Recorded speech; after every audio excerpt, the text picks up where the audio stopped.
Welcome to the Cave. I'm Kira Foley, joined by Eli Elkins. Tonight, the Mishawaka Cavemen are taking on the Penn Kingsmen.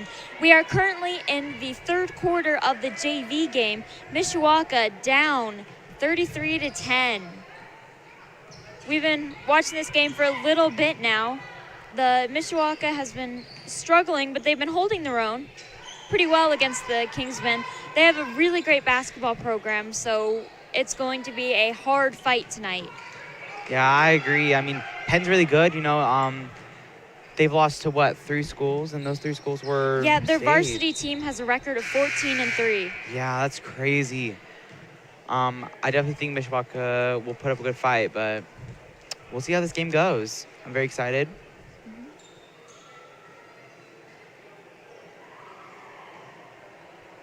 Penn is going to have the ball here.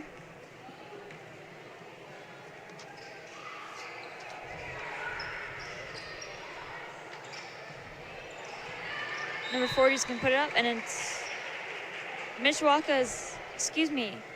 Penn is going to get 2 free throws.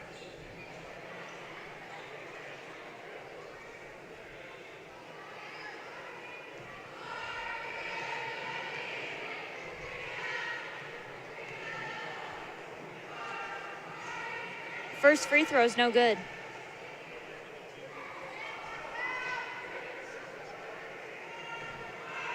Scarrett is lining up for her second free throw.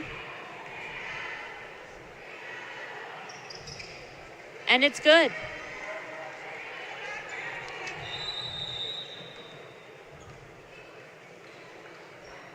Full timeout. Yeah, Mishawaka's going to call a timeout here. Mishawaka currently down 34-10. Oh, a 30-second timeout.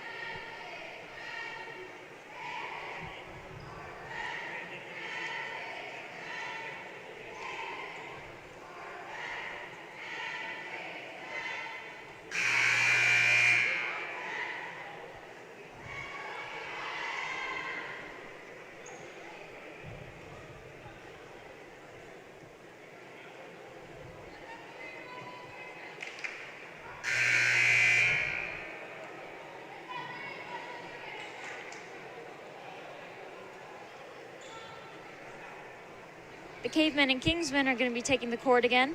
Mishawaka is going to start off with the ball here. There's only 1 minute and 37 seconds left in this third quarter.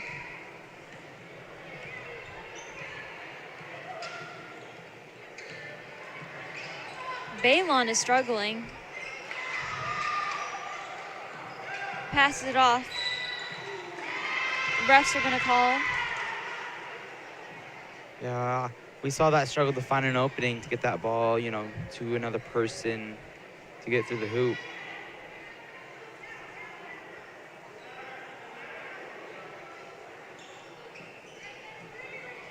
Mishawaka's going to have the ball. Farhan. Looks like Farhan attempted to throw the ball, but it was knocked back out by 42. However, Kingsmen are going to get the ball.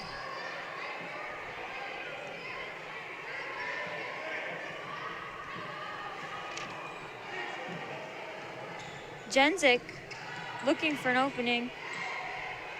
Passes it off.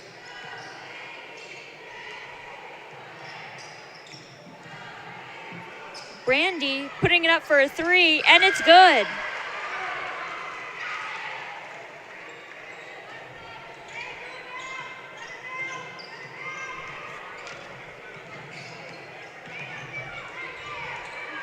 Balon looking for someone. Tries to pass it off to Farhan. He's going to end up on the floor at the ground. Refs are going to call a jump ball, and Kingsmen are going to get the ball. We saw Mishawaka pass that ball, and then, the moment 21 lost the ball, she, jumped right after it to keep the possession of the ball, and it looks like it didn't work, but that's okay.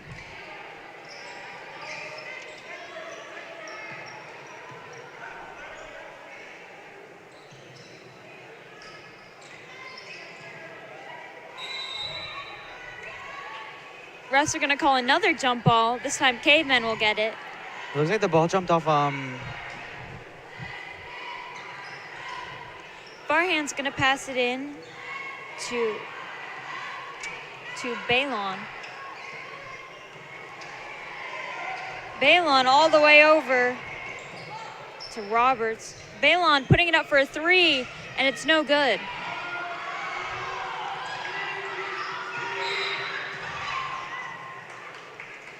Refs are going to call a double dribble.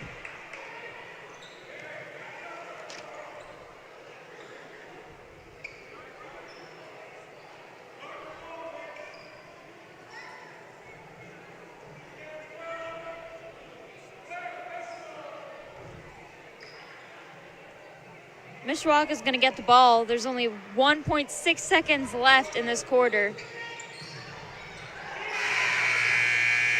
And that is the end of the third quarter. Mishawaka is currently down 37-10 at the end of this third quarter.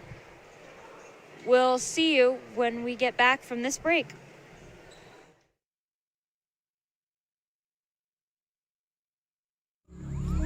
Some see a coach sending a runner home. We see a mentor guiding a student athlete into the future. Proud to keep education in front of athletics since 1903. Forte Waterproofing is celebrating over 60 years of satisfied customers. Experience, innovation, hard work, confidence, pride, honesty, integrity, determined, committed to achieve excellence. Fix it with Forte, fix it for good. Welcome back to the cave. On your screen here, you can see our cheerleading team for the JV girls basketball team. You know, Eli, you were on the cheerleading team once, weren't you? Yes, I was. What a year, let me tell you. I missed cheer so much. It was so much fun. It's definitely a thing I would recommend to a lot of people. It is just, you guys, you know, you work as a team, you trust others. It's a great team building sport. Yeah, I think cheerleading often gets a little bit overlooked, especially since their job is to be at other school events where that's like the main thing, so they're kind of on the sidelines. But just because they're on the sidelines doesn't mean they're not working as hard as anyone else on the field. Exactly. I would definitely agree. Yeah, they put in a lot of work and a lot of effort, and they're always showing up for their fellow cavemen, and I think that just deserves a round of applause and a lot more recognition. I definitely agree. All those hours practicing, you know, working out those muscles, it's a lot. Back to the game. Looks like Balon fell down there, but Hammond is going to have the ball. Passes it into Farhan. Farhan puts it up, and it's good. She kind of struggled to get that ball to the hoop a little bit, but that's okay. Yeah, I've noticed tonight that Farhan has been a very consistent person for the Cavemen. Yes. Getting the ball, making the plays, and putting shots up. I would agree, Dave, definitely. So the ball was passed to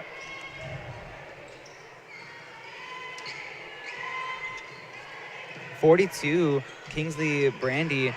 She almost, like the ball was slipping out of her hands. She almost lost the ball, but she got her hands back on the ball and got it to the hoop. Ball's going to be taken by 34, puts it up, but it's no good. Hammond is going to get the ball back for the Cavemen. Oh, and then lose it. 42 gets the ball, puts it up, it's no good. Refs are going to call a foul. The Kingsmen are going to get 2 free throws. We saw 41, Mishawaka 41, kind of lose focus there. This often happens a lot in games to many players in a sport, basketball, volleyball. You zone out, you accidentally lose focus, and that losing focus can cost you the ball. Yeah, especially the Penn Kingsmen have a lot of pressure this game. That's one of the strategies I've seen them use, is they're definitely pressuring the girls. Even when we're on the offensive, when we're on the defensive, they're on us and they're pressuring, and we have to be able, and the girls just have to be able to handle that pressure and be able to work their way out of situations when you have, you know, like 2 people guarding you. You need that teammate to come and help you and get you out of that situation. Yeah, it's very difficult, I would say. Oh, looks like 41 tripped there. Yeah, Hammond had the ball. Again, that pressure from the Kingsmen, she ended up fumbling the ball and tripping on her ankle. Looks like she's limping a little bit here and is going to get subbed out for Balon. Yeah. She's going over to the trainers to get checked out now, but play will continue.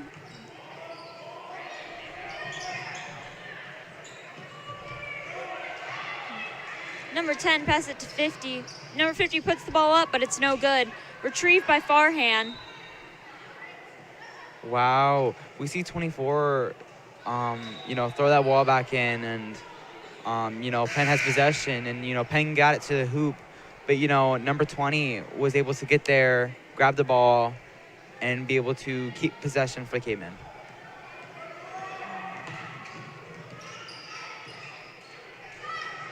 Shot's put up, but it's no good. Number 22 taking it down the court for the Kingsmen. Pass it to 50, who puts it up, but it's no good. Oh, another fight, almost a whole nother fight for the ball. We see 20, you know, I've seen a lot, 20 like getting to the hoop, making sure the ball, and the Cavemen still have possession of it. You know, I've seen, you know, Penn lose the ball, and, you know, number 20 was there to grab the ball and, you know, keep Cavemen possession. Ginter with the ball for the Cavemen, passes it to Balon.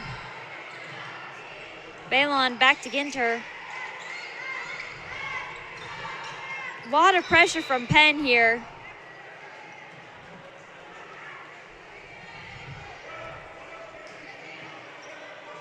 Mishawaka are going to get possession.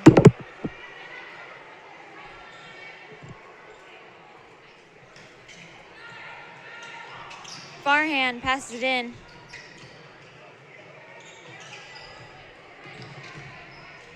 Farhan looks like dribbles it off her foot and out of bounds. Kingsmen are going to get the ball. We see the Kingsmen, you know, going back to that pressure, that was like a lot of pressure there. They are consistent with their pressure, and, you know, it's kind of affecting the Cavemen.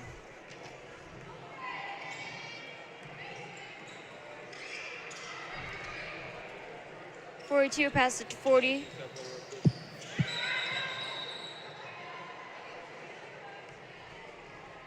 Looks like a timeout is going to be called by the Penn Kingsmen. Full timeout. The Mishawaka Cavemen are currently down 40-12 here in the cave. We'll be back after this break.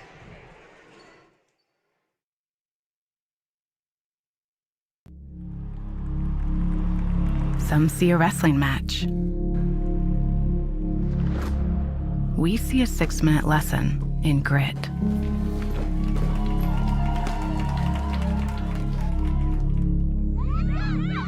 Some see a coach sending a runner home. We see a mentor guiding a student athlete into the future.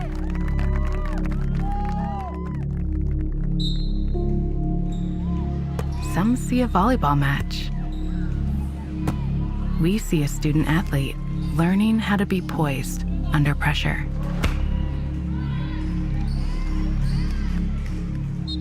Some see a high school football stadium. We see the one place where the whole community comes together. Proud to keep education in front of athletics since 1903. Welcome back to the cave. We are currently in the fourth quarter. Mishawaka Cavemen are taking on the Penn Kingsmen. This is the JV game. Mishawaka is currently down 40-12. Varsity game will be coming up after this. It will be called by myself and Harmony. So stay tuned for that. The Kingsmen currently have the ball. Number 50 putting up a 3, but it's no good.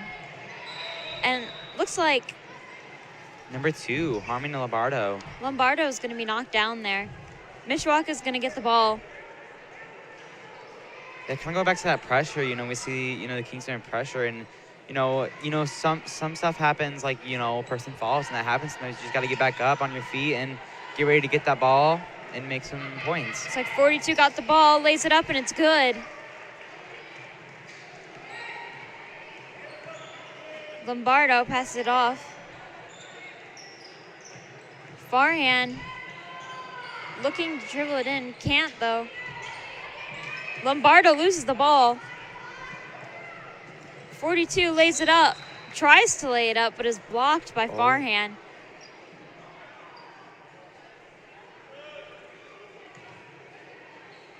Yeah, it seems like 21 couldn't, like, stop herself.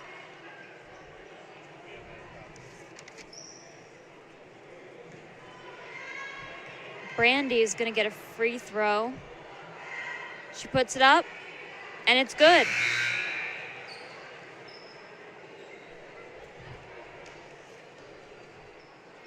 We have a substitution here for the Cavemen. Boltnick is going to be subbed in for Farhan.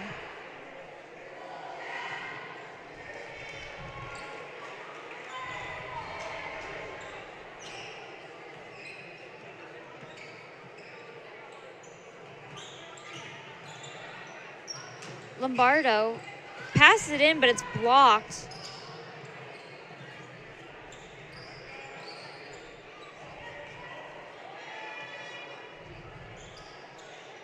Penn passing it around, looking for an opening.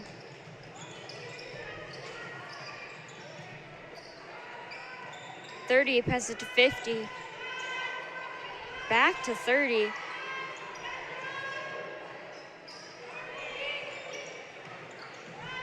Little bit of a hot potato right now. Yeah, you know. And there's Brandy with the 3.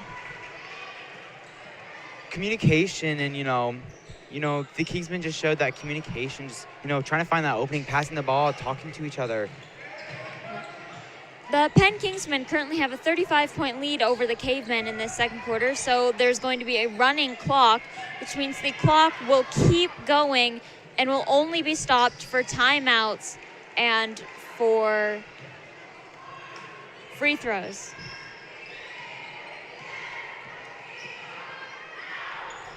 Denny looking for someone, passes it to Lombardo. Lombardo falls.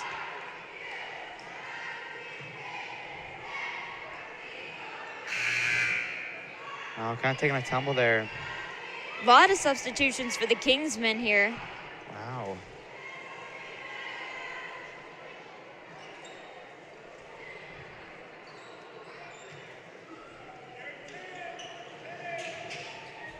Molting passes it in.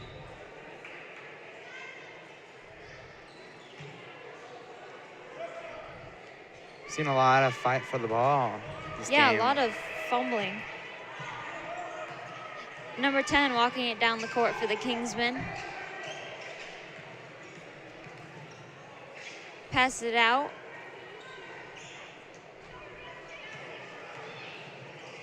Number 12, that's 24. Back to 10.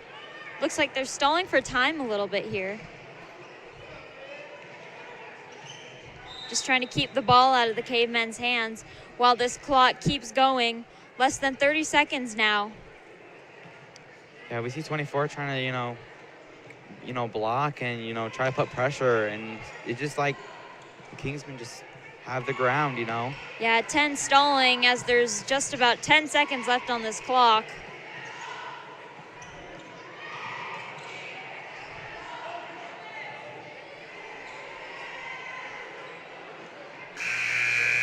And that is the end of the game. Mishawaka lost 49-12 in the Cave. Next up, we have our varsity match, which will be called by myself and Harmony Lombardo, so stick around for that. Until then, we're going to head to a break, and we'll see you when we get back.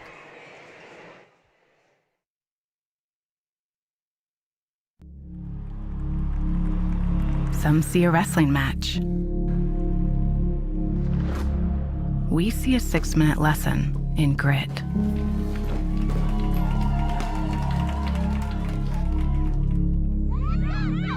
Some see a coach sending a runner home. We see a mentor guiding a student athlete into the future.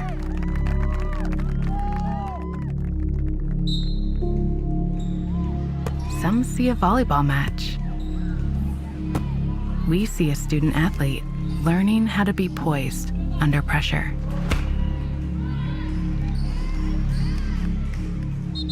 Some see a high school football stadium. We see the one place where the whole community comes together. Proud to keep education in front of athletics since 1903. If I can get everyone's attention, please, for a special presentation. Today, we honor a man that is an ambassador of his community, understands what old school pride and loyalty means, and carries a passion for high school athletics. Richard Blitz is the grandfather of Christy Ulrich Kanuski. Christy graduated the class of 1999 from Mishawaka High School, where she played volleyball and basketball, but this story starts long before that.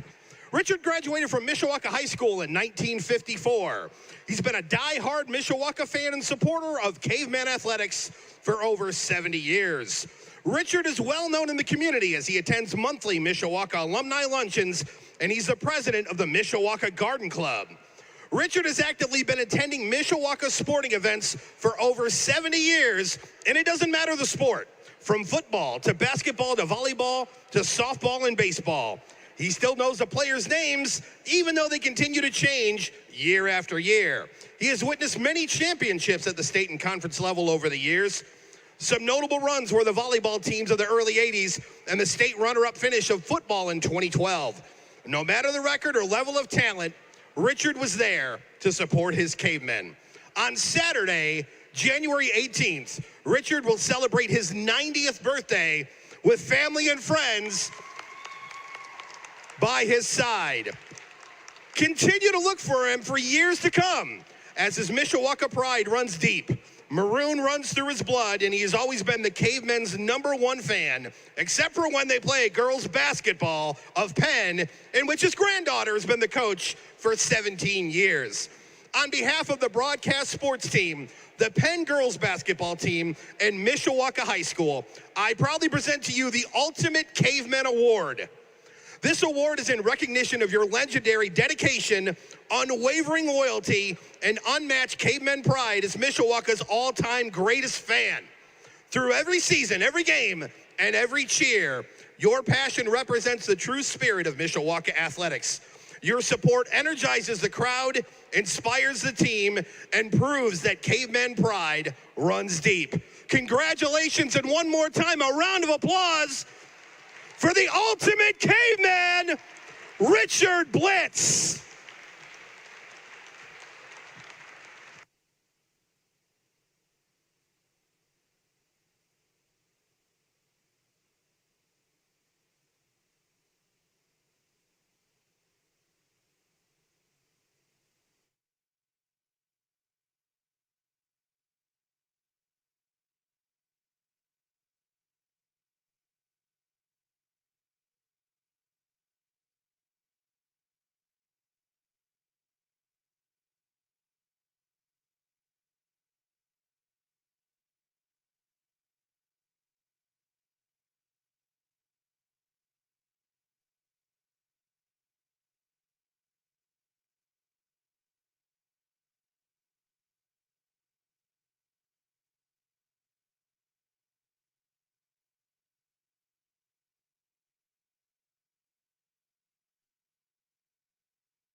It's time for the Commissioner's Corner, an exclusive weekly conversation about Indiana high school sports with the Commissioner of the IHSAA, Paul Neidig. Now for an up-to-the-minute report about what's happening in the constantly changing world of high school sports, here's Commissioner Paul Neidig. One final time in 2025, welcome to the Commissioner's Corner, our weekly conversation with the Commissioner of the IHSAA.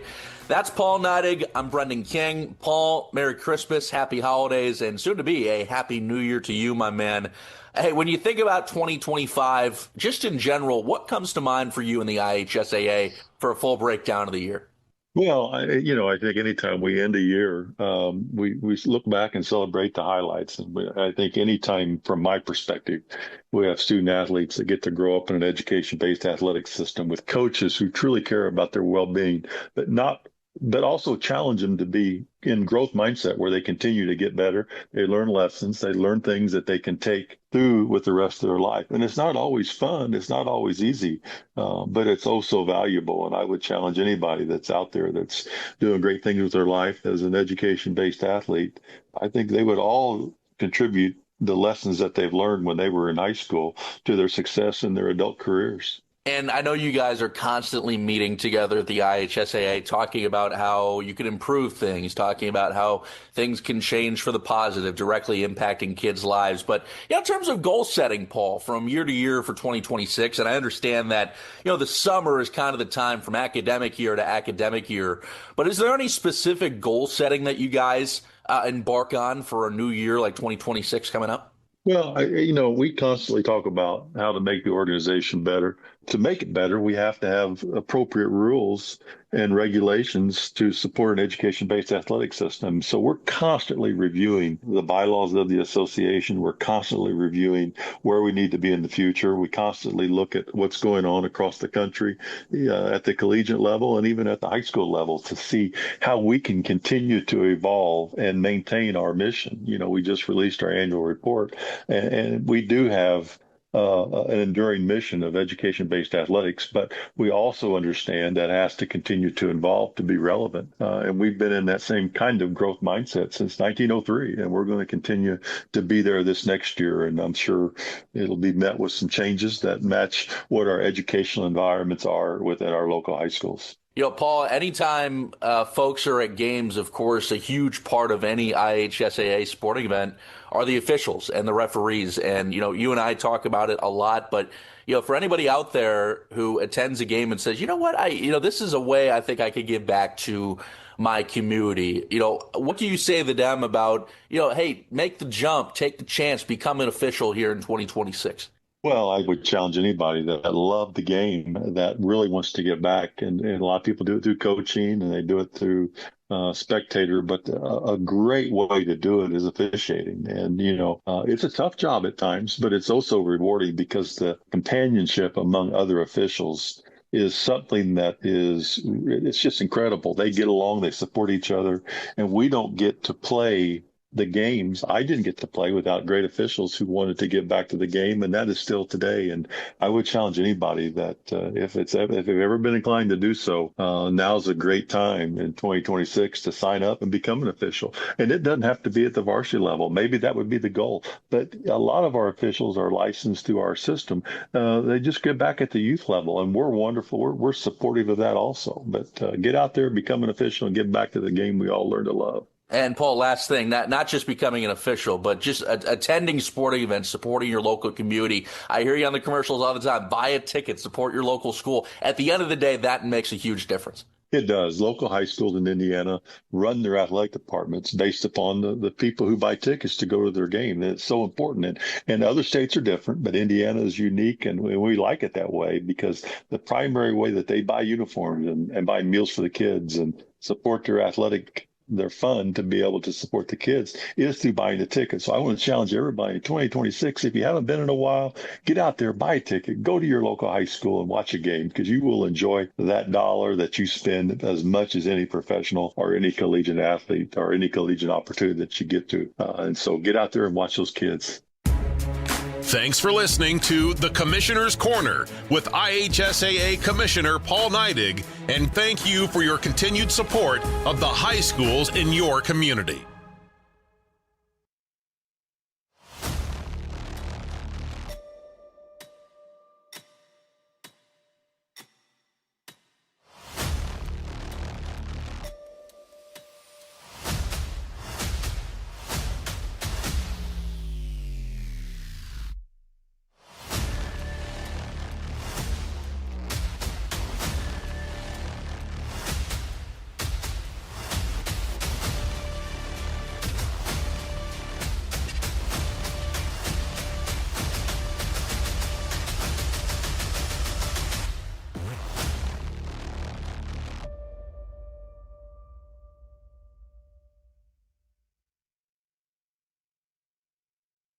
Forte Waterproofing is celebrating over 60 years of satisfied customers.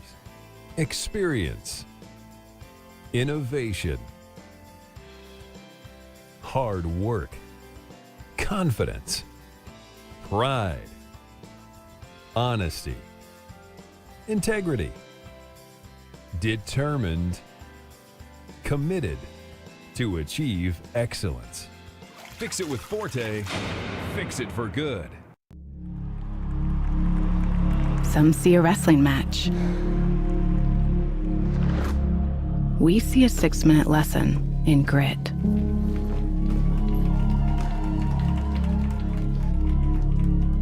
Some see a coach sending a runner home. We see a mentor guiding a student athlete into the future. Proud to keep education in front of athletics since 1903. Welcome back to the Cave, where the Mishawaka Cavemen are currently facing the Penn Kingsmen. We're right now in between JV and varsity matches. On your screen now, you can see the varsity head coach for Mishawaka and the varsity head coach for the Penn Kingsmen. The coach for the Penn Kingsmen is actually a Mishawaka alumni from the class of '99, and her grandfather was just honored after the JV match for being a lifetime fan of the Mishawaka Cavemen. This game is a little bit awkward for him tonight, though, because he cheers for the Cavemen, but his granddaughter's coaching the Kingsmen, so it might be nice, though, having both teams there. I'm currently joined by Harmony Lombardo, who has just come up after playing in the JV match. How was that match? It was pretty good. I honestly enjoyed it. We worked hard. We did our best to, try to keep the score as low as possible, because we knew that if we just played hard, get back on defense, did what we could, then we still thought that we won in our hearts, even though we lost the game. I still thought it was a really good game by the JV, and I really hope it's a good game by the varsity. Yeah, definitely. On your screen currently is the lineups for Mishawaka. For Mishawaka, we have number 2, Reese Brew at point guard. Number 10, Millie Mamalenti. Number 11, Mariah Young. Number 20, Gracie Betzer. And number 24, Holly Shine. For the Penn Kingsmen, we have 32, Macy Little. Number 2, Alexis Werner. Number 10, Jillian Sanderson. Number 11, Anna Mikula. And number 14, Mackenzie Juzak. So those are your starting lineups for Penn and Mishawaka. They're currently on the court right now, warming up. But let's talk a little bit more about that JV game. I personally thought JV did a real good job. Penn is a very good basketball school. They're a tough competitor. And so for the score to have been like that low, I think the Cavemen did a good job at keeping it tight. Yeah, I really thought they did a good job. They did their best. They did what they could. They took everything that they did from practice the other day and then brought it into this game, which was really good on their part.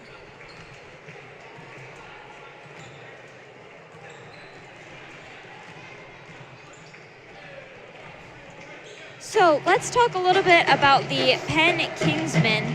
We have some notes. We interviewed the coaches before the game. So,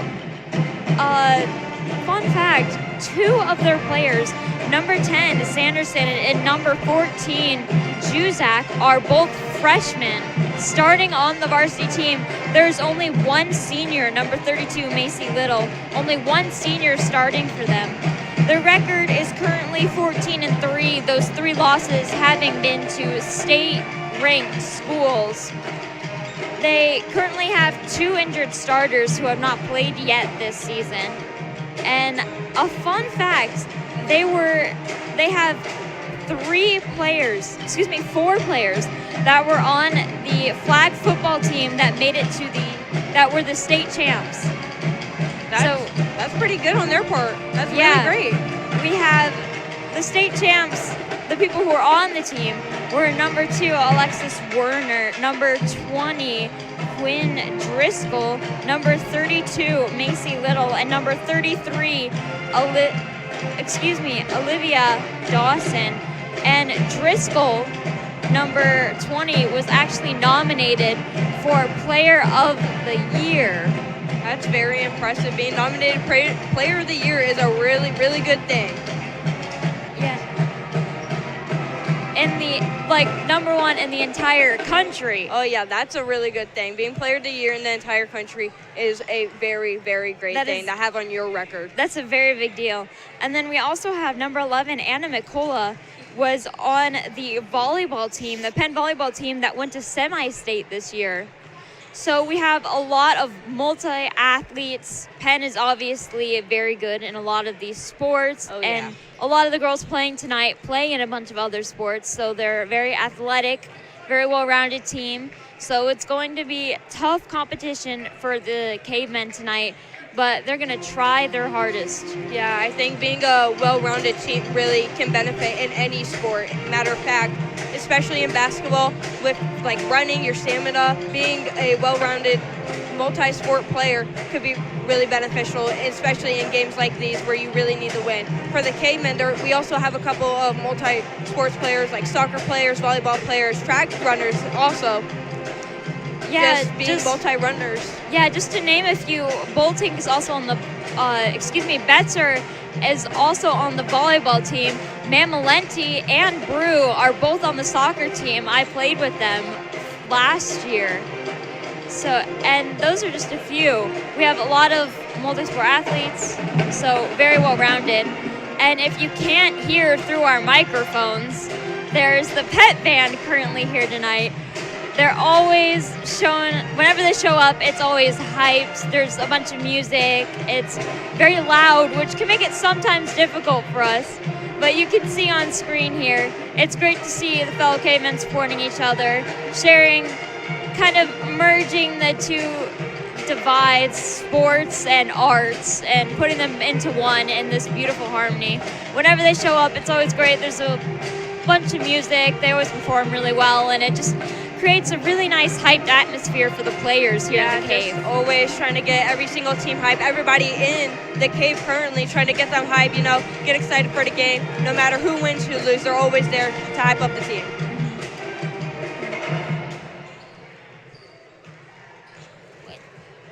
All right, so there's a little bit left here until the varsity game begins. So we're going to head to a commercial break, and we'll be right back after this break.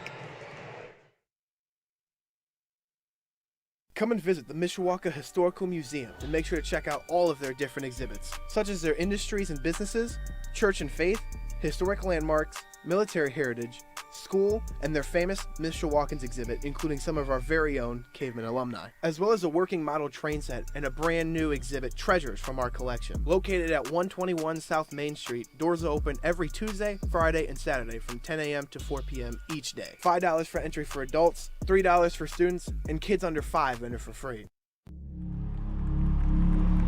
Some see a wrestling match. We see a 6-minute lesson in grit.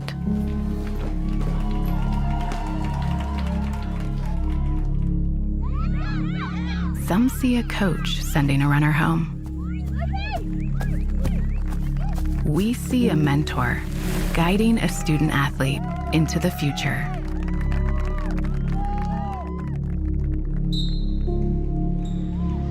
Some see a volleyball match. We see a student athlete learning how to be poised under pressure.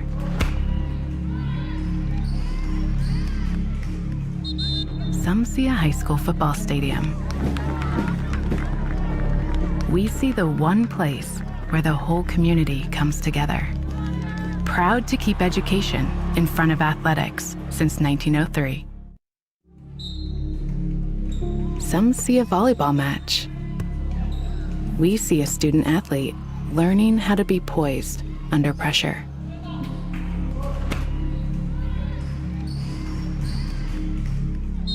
Some see a high school football stadium. We see the one place where the whole community comes together. Proud to keep education in front of athletics since 1903. Forte Waterproofing is celebrating over 60 years of satisfied customers. experience, innovation, hard work, confidence, pride, honesty, integrity, determined, committed to achieve excellence. Fix it with Forte. Fix it for good. Welcome back to the Cave. Currently on your screen, you can see the Caveman girls basketball upcoming schedule. We are past schedule. I was going to say, I thought I recognized these games. Yeah, we have the Cavemen had 3 wins, one against St. Thomas More, which we scored 62-31, which is an impressive lead for the Cavemen. We don't normally score that high. Oh, yeah. The second win was against Argos, which was a win 46-43. I was calling that game. Really close that game. Was a nail biter. Yes. I believe Betzer got a 3 in the last seconds of the game to prevent it from going to overtime. So that was stressful. The other win Mishawaka had was against Washington, which was 62-49. Also a very impressive high score for the Cavemen. Oh, yeah. Getting into the 60s doesn't happen very often. This is their upcoming schedule. As you can see, we are currently facing Penn today. They will, on Thursday, be facing Elkhart Christian Academy. After that, they'll be facing Plymouth at home. That will be a home game and an NLC matchup, so make sure to tune in for that. That will be on the 9th at 6:15. After that, Mishawaka will be playing Warsaw and then Wawasee. Those are heavy hitters. A lot of NLC matches coming up and a lot of really good teams. Yeah, Warsaw is actually one of the top, number 1 actually, in the state currently. Their scores really be going up high, like really, really high. I'm pretty sure the Cavemen, hopefully for that game, can really push through, even if they don't pull out a win, really push through and try to get as many points as they possibly can. Yeah, definitely. And Wawasee is one of the only 3 teams to have beaten Penn so far. Oh, yeah. After that, Mishawaka will be facing South Bend Adams, and then Northridge, New Prairie, and Goshen, 3 home games in a row. So those will be on the Mishawaka Network, so stay tuned for those. The pep band is currently hyping us up for the beginning of this varsity game. So yeah, Harmony, what are you looking to see from the team this game? For varsity for the Cavemen, I'm really hoping that they're able to really push through. With Penn being a really tough competitor, I'm really hoping that they're capable of pushing through no matter what.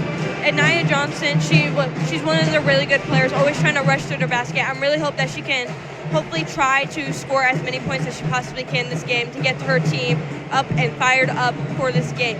For Penn, they have a couple JV players who played for JV on the court currently. They're really good, really great team. We're just hoping that maybe they can also push through as well, just as much as the Cavemen can. Just really hoping that both of them can either pull out a win or lose. Yeah, I agree. We currently have a minute 40 left.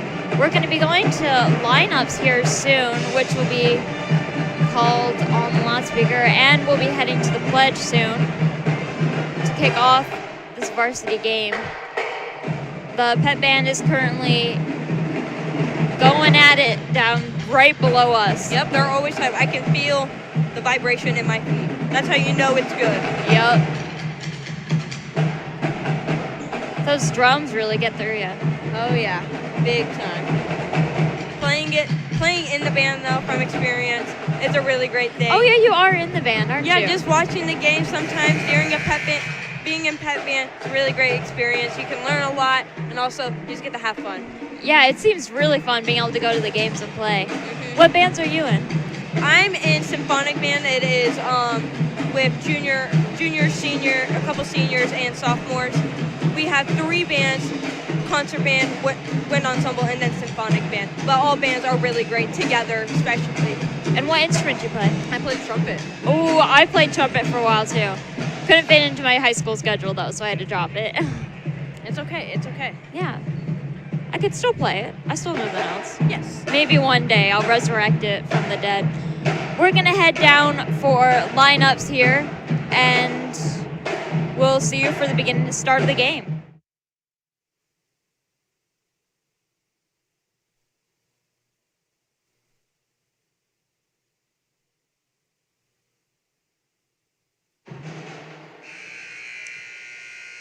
Good evening, basketball fans. Welcome to the Cave at Mishawaka High School for tonight's girls varsity basketball contest between the visiting Penn Kingsmen and your Mishawaka Cavemen. The Indiana High School Athletic Association and Mishawaka High School encourage good sportsmanship by student athletes, coaches, and spectators. Profanity, derogatory remarks, or disruptive behavior are unacceptable and may result in removal from the facility. Please support your team in a positive manner and respect the decisions of tonight's officials. And at this time, we ask that you please rise. Gentlemen, remove your caps and join us as we honor America as the Mishawaka Pep Band plays our national anthem.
Thank you, and if I could direct your attention to the court for the presentation of tonight's starting lineup, starting first with the visiting Penn Kingsmen.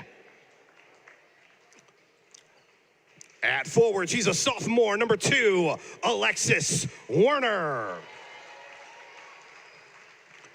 At guard, she's a freshman, number 10, Jillian Sanderson. At forward, a junior, number 11, Anna McCullough. And at forward, a freshman, number 14, Mackenzie Jusek. And at guard, a senior, number 32, Macy Little. The Penn Kingsmen head coach is Christy Ulrich. Caveman fans in the stands, get on your feet and make some noise as we proudly present to you the starting lineup for your Mishawaka Cavemen. At guard, she's a senior, number 2, Reese Brew. At guard, a junior, number 10, Millie Mamolenti. And at guard, she's a freshman, number 11, Mariah Young. At forward, a sophomore, number 20, Grace Betzer. And at forward, a senior, number 24, Holly Shine. Your Mishawaka head coach is Coach Justin Overholzer.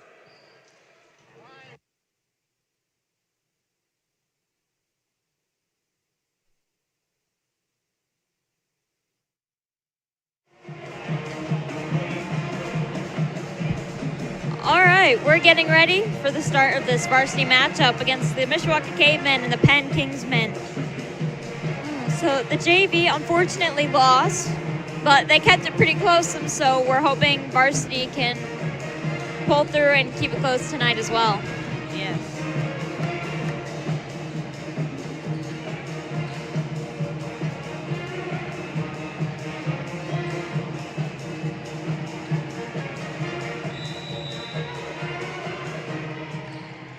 going to start with the ball.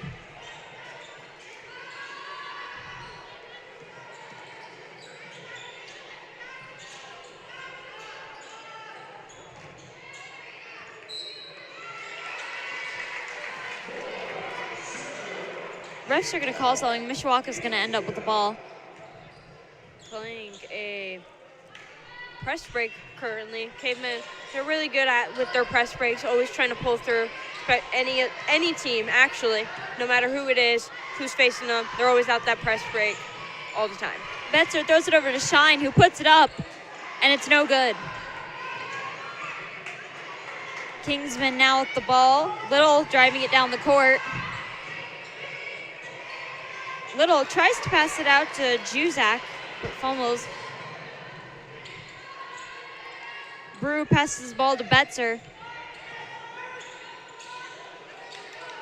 Betzer throws it over to Young. Young drives it in, tries to put it up, but it's no good. Sometimes those drives, they're just not good. You always have to look to see how many people are down there right by the basket. If there's too many people, you should not be driving through. But if you think that you see an opening, take that opening, get it up there to score for your team.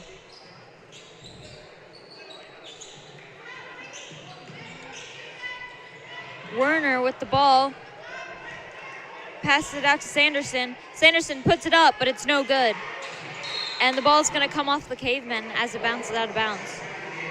Both teams really just have to grab the ball, hold it together, just trying to hold it, not flip it around, get a little bit handsy with it.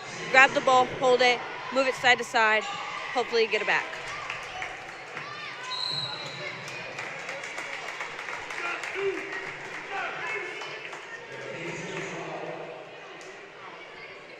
Kingsman foul. Cavemen will end up with the ball. The Kingsmen calling a timeout. Already. It's pretty early for a timeout, but hey, you got to do what you got to do. Yeah, surprising. No points even on the board yet. Calling just a 30-second timeout, not a full timeout, but still.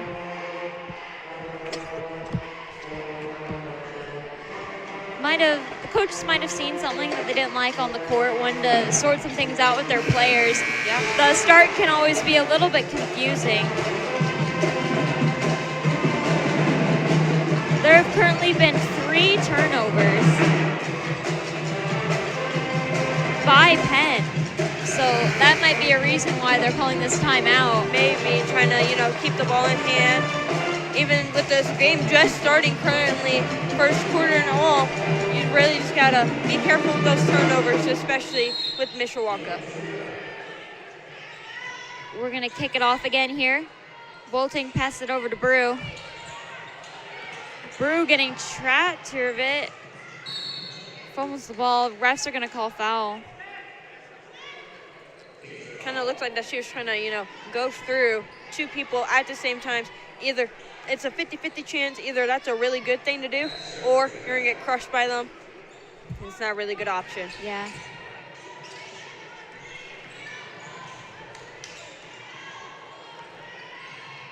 Bolting passes it to Brew. Brew out to Shine.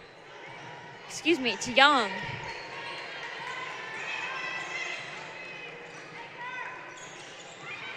Young tries to drive it in and put it up, but it's no good. But she will gain 2 free throws. Yeah, looking at the scoreboard right now, 32 on Penn. Already has 2 fouls for her team. That's just her alone.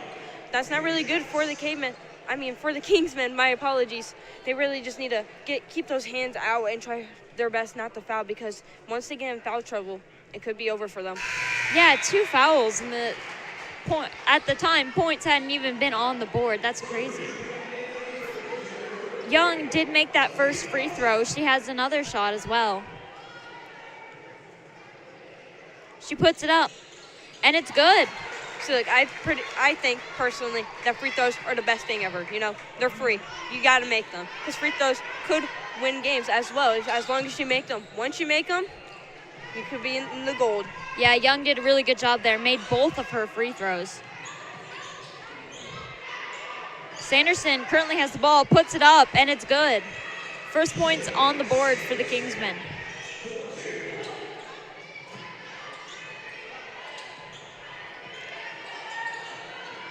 Brew has the ball, passes it to Bolting to Betzer.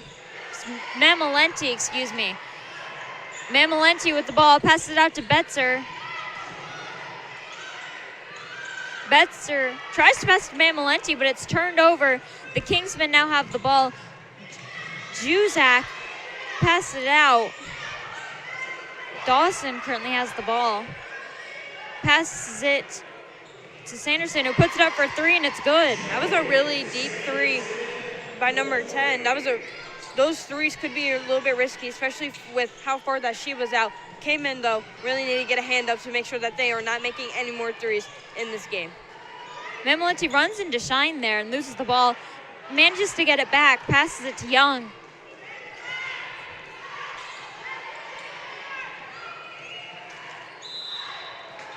Refs are going to call a travel. A little bit of happy feet. We see it every single day. People just get excited and move with the ball.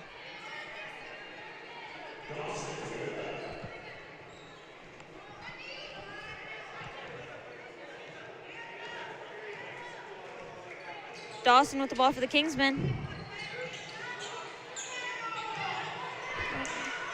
McCullough passes it out. And, Dawson puts a 3 up, and it's good. Like I said, Cavemen really need to get a hand up there. Penn has really good three-pointer shooters. They really need to get a hand out there. I feel like no matter where the Kingsmen are at, they're always there. Shoot those threes. Refs are going to call a jump ball. Kingsmen ball. Cavemen ball.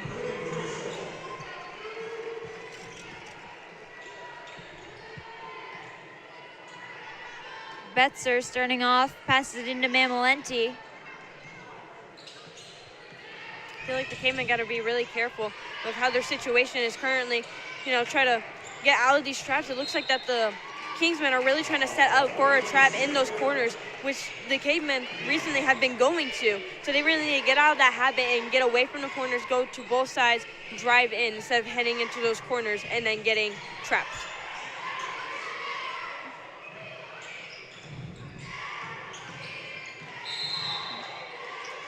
Refs are going to call a travel. Kingsmen ball. Looks like the Kingsmen are a little confused there. They thought Mishawaka was going to get the ball. We're calling a timeout by the Cavemen.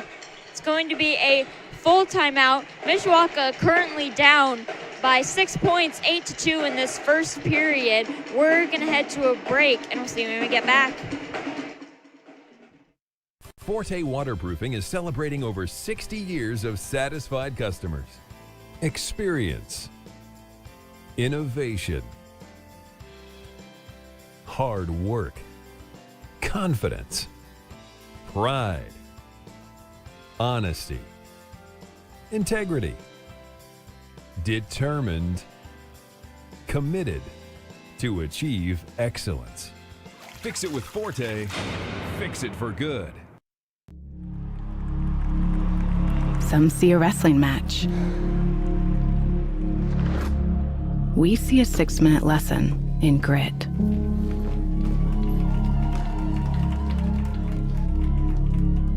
Some see a coach sending a runner home. We see a mentor guiding a student athlete into the future.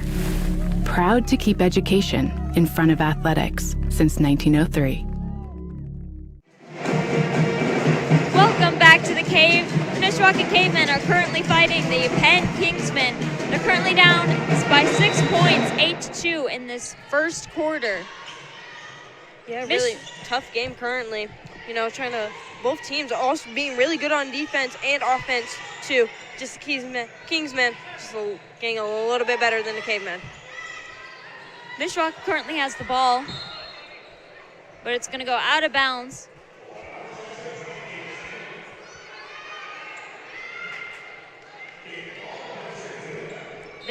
The Cavemen will maintain possession. Young with the ball. Passes it to Mamalenti. Mamalenti passes it in to Shine. Shine puts it up, but it's no good.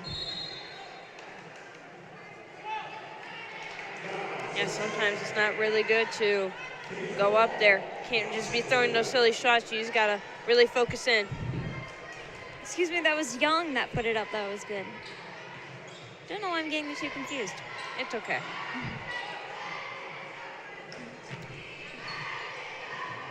Sanderson with the ball for the Kingsmen. Passes it to Werner. Werner puts it up for a three, but it's no good. Oh, the Kingsmen get the ball back, though, and it's rebounded by Sanderson. Cavemen really got to pay attention. Even try to get the ball. They really need to box out and keep their players out in order to retrieve those balls and then get it back. So then the Kingsmen are not scoring any more than what they are currently, because if they score any more, Cavemen could be back on a losing streak this season. Yeah, we've seen pretty good performance tonight from Sanderson, and we were talking to the coaches before the game, and she, as a freshman, is their top scorer.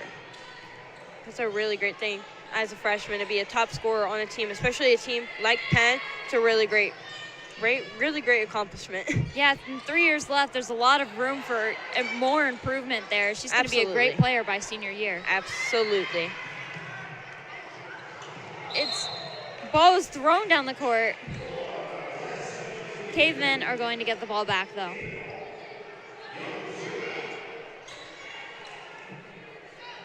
Young passes into Mamalenti, who's going to walk it down the court.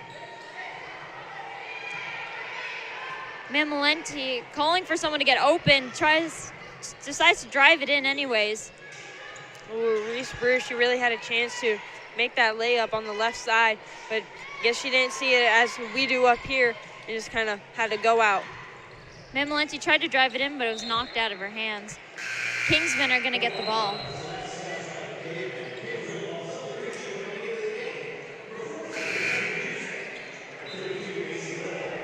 Matherly is going to come into the game here for the Cavemen. And Shine will take the seat.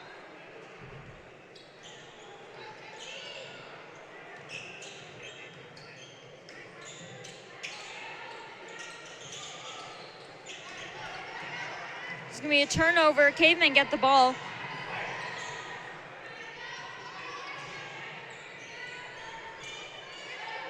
Young tries to throw it into Matherly, but it's turned over. Kingsmen will take the ball. The ball will go out of bounds. Yeah, both teams fumbling with the ball and not making really smart passes. You really have to look up to see who's open and make those smart passes. Because if you don't, turnovers are a really easy thing that could get either team up.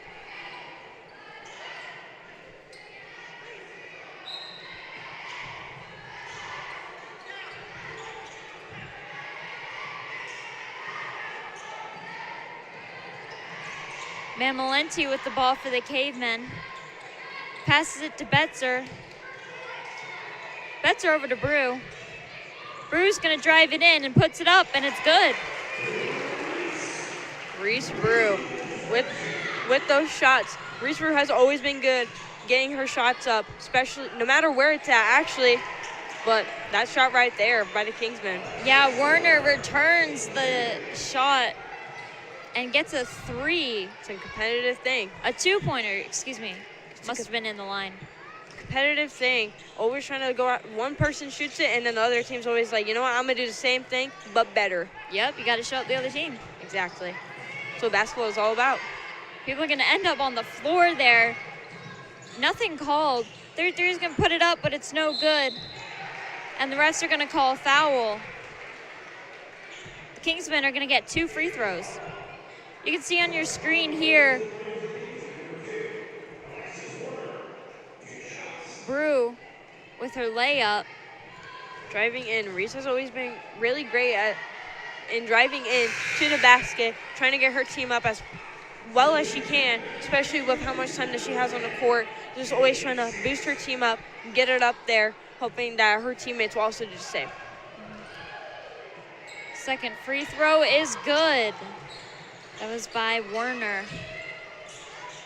Cavemen will now get the ball. Young is going to pass it in to Brew. Brew getting trapped a little bit. Throws it over to Betzer. Betzer to Mamalenti. Mamalenti tries to get it into Matherly, but the ball's going to go out. And it's going to be Cavemen ball. Last touch by Kingsmen. Cavemen really got to make those smart passes. Sometimes you see that they're open, and then once you throw the ball, they're not anymore. You have to immediately throw the ball once you see those openings, because those openings can make a difference in a game. Refs are going to call a travel on the Kingsmen. Cavemen ball.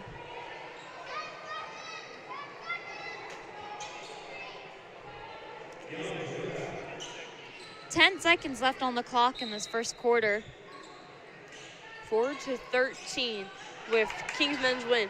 I feel like that Mishawaka could really come back up with this. Only 9-point difference. I'm really hoping that they can come back up. Sanderson puts it up for the Kingsmen. It goes in, but it will not be counted because it was after the buzzer. This is currently the end of the first quarter. Mishawaka is currently down by 9 points, 13-4 at the end of this first quarter. We're going to head to a break. We'll see you when we get back. Forte Waterproofing is celebrating over 60 years of satisfied customers. Experience, innovation, hard work, confidence, pride, honesty, integrity, determined, committed to achieve excellence. Fix it with Forte, fix it for good. Some see a coach sending a runner home. We see a mentor guiding a student athlete into the future. Proud to keep education in front of athletics since 1903.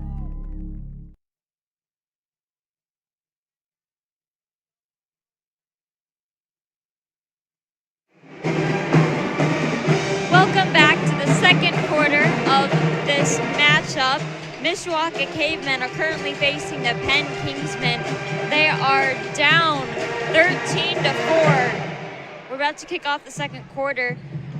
The lead scorer currently for the Penn Kingsmen is Sanderson, number 10, Jillian Sanderson. She currently has 7 of their 13 points. We talked to interestingly enough, she is a freshman starting on varsity. We discovered when talking to the refs that she is a consistent top scorer for them, so she's definitely someone to watch out for. If I were the Cavemen, I'd be making sure I always had someone on her. Oh, yes, absolutely. Mariah Young, actually also a freshman, on her as well. Mariah is also a really great player as well. Hopefully he gets the same kind of matchup from both players. Ball is put up by McCullen, and it goes in. Points for the Kingsmen.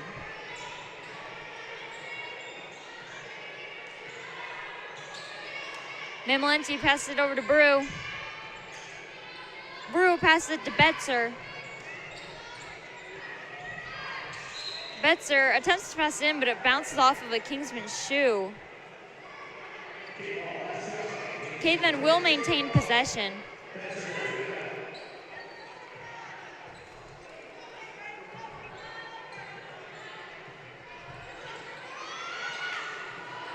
Betzer puts it up for a 3, and it's no good. But the ball, Cavemen maintain possession. Mamolenti puts it up for another 3. That is also not good. Yeah, the Cavemen have 4 three-pointer shooters on the court, actually. 4 three-pointer shooters on the court currently. That could really benefit the Cavemen to gain those 3s up, hoping that they could score even more than what they have right now. Sanderson going to take it down the court. Passes it out to Dawson. Sanderson puts it up, and it's good. More points on the board from Sanderson. Cavemen really need to stay on her. I'm really hoping that Coach O is able to see what is going on with number 10. Hopefully, at halftime, they talk about it, hopefully get a really great player to guard her so then she's not shooting anymore. Betzer puts it up for a 3, and it's no good. Looks like the Cavemen are going for a three-pointer strategy. Oh, yeah. I would, too, with a score like this.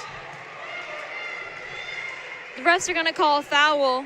Kingsmen will get 2 free throws. Cavemen really need to be careful. Free throws win games, 100%. Once you make those free throws, you're about to win this game. Cavemen really just need to keep their arms up, try to do their best not to foul. Even if it's a little silly foul, they just got to get out of their heads. Werner put up first free throw, but it was no good. Second free throw is up, and it's good.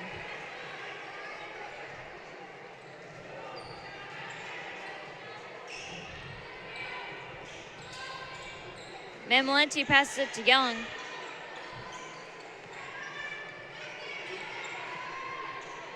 Young passes it into Brew. Brew back out to Mamalenti.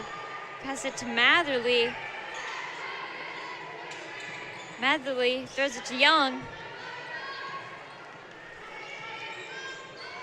Young over to Mamalenti. Mamalenti tries to pass it into Brew. There's a struggle for the ball.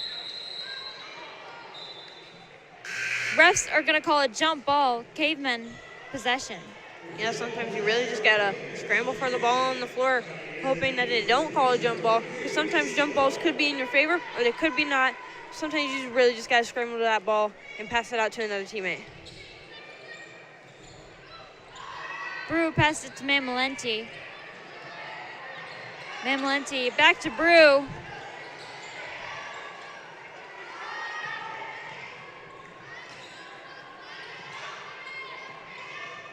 Mamalenti passes it out to Betzer. Betzer to Brew.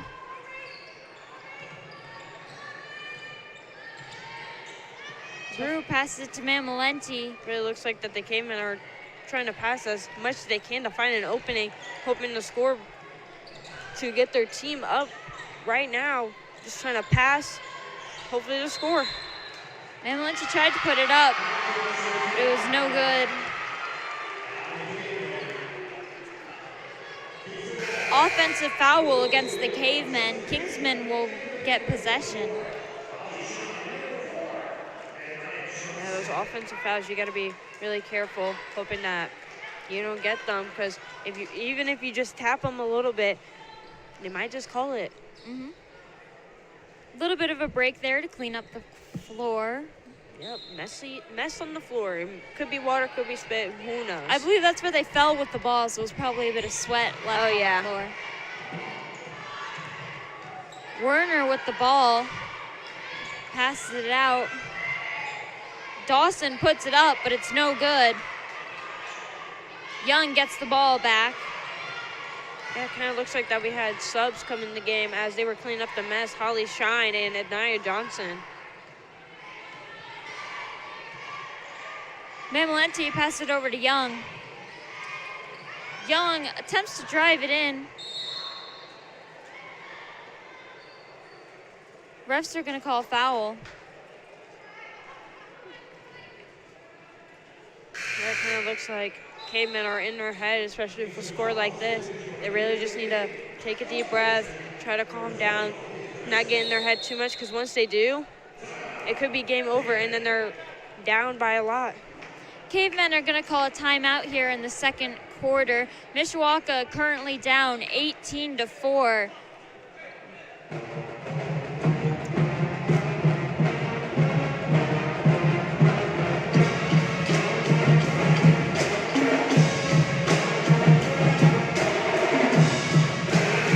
On your screen here, you can see the Cavemen huddling, strategizing. And then we'll cut to the Pet Man hyping up the crowd here. Pep Man always trying to hype everybody up, no matter the situation, always being there for both teams, fans, family, always there for them. Also provides some nice entertainment in between the downtime. Oh yes, absolutely, especially for me, always dancing up here. Yes.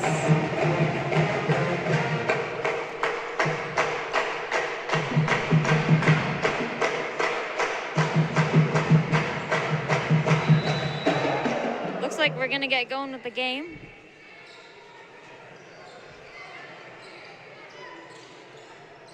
Johnson coming in for Mishawaka. Brew puts up a 2-pointer. Yep, she saw opportunity, able to rebound the ball and get it back. But that 3 is overpowered. That 2 by Reese Brew. Yes, the Kingsman Dawson is going to respond. One up the Cavemen With a heavy 3. with a 3. Cavemen Young. really need to tighten up this game. Shoot some more. Try to get as much as they can. Get those fouls, because they could try to get the Kingsmen in foul trouble even though they only have 1 foul. You just got to do the best you could. Shoot 3s. Even go for the 2s. Mamalenti with the ball. Mamalenti pass it to Brew. Brew puts it up, but it's no good. Sanderson taking it down the court, passes it off to Little. Little puts it up, and it's no good.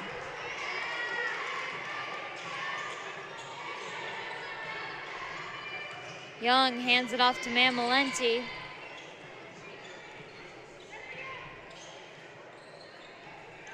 Mamalenti drives it in, puts it up, but it's no good.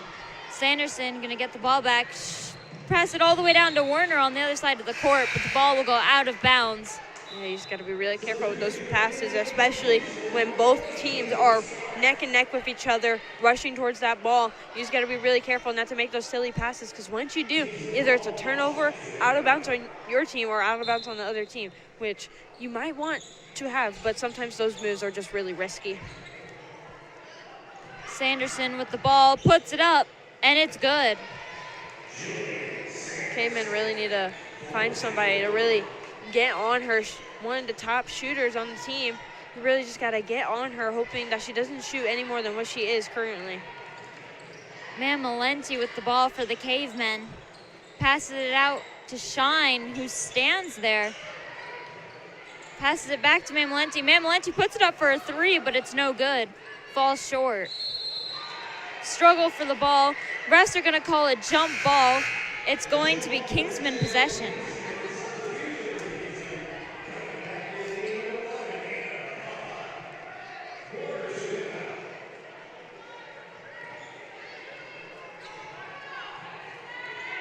Dawson with the ball for the Kingsmen. Dawson passes it to Werner. The ball is turned over. Johnson attempts to put it up, but it's no good. Yeah, that Kingsmen was really get great by possession her. back. That was really great by Anaya Johnson right there, stealing the ball. She saw the opportunity to just maybe she was able to, fake her and then put it up. Would have been just like that play right there. That's Dawson. Layup, 2 points for the Kingsmen.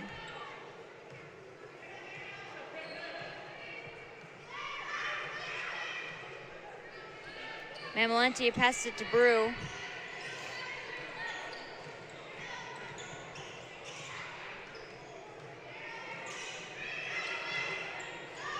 Brew puts it up for a 3, and it's good. After a couple shots with Reese Brew shooting a couple 3s, finally made her first one. Scarrett puts up a 3, and that is also good. One-upping each other. That's 2. That's what I feel like they're doing right now. Always trying to one-up each other, no matter what the score is. Always just trying to find something to do. Brew with the ball for the Cavemen. Brew passes it out to Young. Young puts it up, and it's no good. Refs are going to call a foul on the Kingsmen.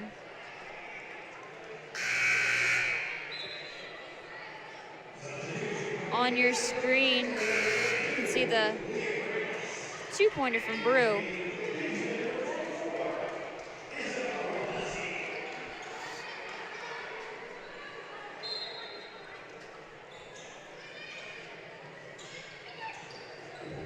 Johnson passes it to Shine. Shine passes it to Mamalenti. Mamalenti attempts to drive it in. It's unsuccessful. Passes it back out to Shine. Shine to Brew.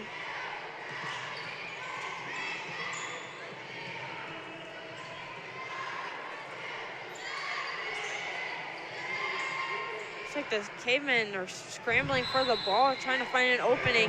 It's really hard, but you really just need to spread out on offense and then just come in for the ball and drive up there instead of just standing there waiting for the ball to come to you. You just need to drive in, get your defense out, and go for the hoop.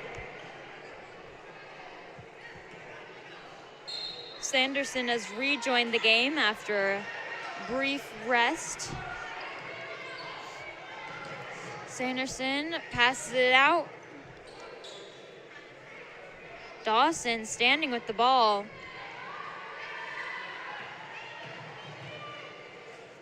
Passes it out. It's like they're playing a passing game, trying to run the clock. Sanderson puts it up, but it's no good. But she will get 2 free throws. Cavemen need to be really careful. 4 fouls currently, even though there's 11 seconds. That's a lot that could happen in 11 seconds. Even some more fouls. Cavemen really need to be careful with their fouls.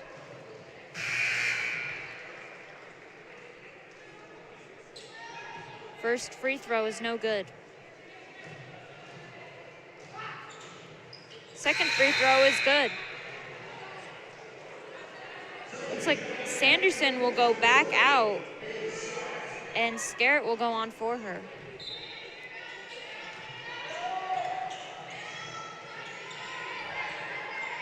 Van Valenti throws the ball over to Brew. Brew tries to put it up, but it's no good. That will be the end of the second quarter and the beginning of halftime. Mishawaka is currently down by 20 points, 29-9. We're gonna be back after this break.